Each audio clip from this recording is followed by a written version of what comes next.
Hello ನಮಸ್ತೆ. ಎಂತ ಗೊತ್ತುಂಟಾ, ರೀಸೆಂಟ್ ಡೇಸಲ್ಲಿ ನನ್ನ ವ್ಲಾಗ್ಸ್ ತುಂಬ ಜಾಸ್ತಿ ಆಗ್ತಾ ಉಂಟಲ್ಲ. ಯಾಕೆಂತೇಳಿದ್ರೆ ನಂಗೆ ವ್ಲಾಗ್ಸ್ ಮಾಡೋದಂದರೆ ತುಂಬ ಇಷ್ಟ ಆಯಿತಾ.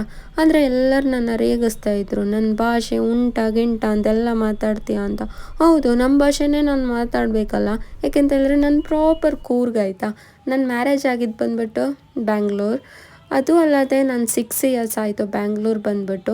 ನನ್ನ ಭಾಷೆ ಉಂಟಲ್ಲ ತುಂಬ ಚೇಂಜಸ್ ಆಗ್ತಾಯಿದೆ ಆಯಿತಾ. ಆದರೆ ಚೇಂಜಸ್ ಆಗಬಾರ್ದಲ್ಲ. ಮಂತ್ಲಿ ಒನ್ಸ್ ಕೂರ್ಗಿಗೆ ಹೋಗ್ತೇನೆ ನಾನು. ಮಾಡ್ತಾ ಇರೋ work billing and coding night shift ಆಗಿರುತ್ತೆ.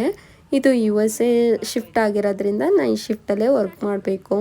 ಅದರಲ್ಲೂ ಈ ವೀಕೆಂಡ್ಸಲ್ಲಿ ಅವರು ಟಾರ್ಗೆಟ್ ಆಗಿಲ್ಲ, ನೀವು ಎಕ್ಸ್ಟೆಂಡ್ ಮಾಡಿ ಅಂತಾರಲ್ಲ, ತುಂಬ ಬೇಜಾರಾಗುತ್ತೆ ಆಯಿತಾ. ಅದೇ ದಿನ ನಾನು ಎಕ್ಸ್ಟೆಂಡ್ ಮಾಡಿದೆ. ಅದಕ್ಕೋಸ್ಕರ ಚಿಕ್ಕ ಬ್ಲಾಗ್ಸ್ ತೊಗೊಂಬರೋಣ ಅಂತೇಳ್ಬಿಟ್ಟು ಹೋದೆ. ಹೊರಗಡೆ ಹೋಗಿದ ತಕ್ಷಣ ತುಂಬ ನನ್ನ ಫ್ರೆಂಡ್ಸ್ ಸಿಕ್ಕಿದ್ರು. ಅದು ಅಲ್ಲದೆ ನನಗೆ ಈ ಮಿರರ್ ಆಮೇಲೆ ಹೊರಗಡೆ ನೇಚರೆಲ್ಲ ತುಂಬ ಇಷ್ಟ ಆಯಿತಾ. ನಾನು ಅದಕ್ಕೋಸ್ಕರ ಮಿರರ್ ಮುಂದೆ ಹೋಗಿ ಸ್ವಲ್ಪ ಪೋಸ್ ಎಲ್ಲ ಕೊಟ್ಟು ಆಮೇಲೆ ನನಗೇನು ಬೇಕೋ ಅದನ್ನ ಪರ್ಚೇಸ್ ಮಾಡಿದೆ. ಟೈಮ್ ಎಷ್ಟು ಗೊತ್ತುಂಟಾ, 4 o'clock. With your 4 friend. o'clock ಅದು Yes. Morning 4 o'clock. ಮನೆಗೆ ಹೋಗಿರಲಿಲ್ಲ. ಓಕೆ, ಕ್ಯಾಬ್ ಕೂಡ ಅಸೈನ್ ಆಗಿರಲಿಲ್ಲ.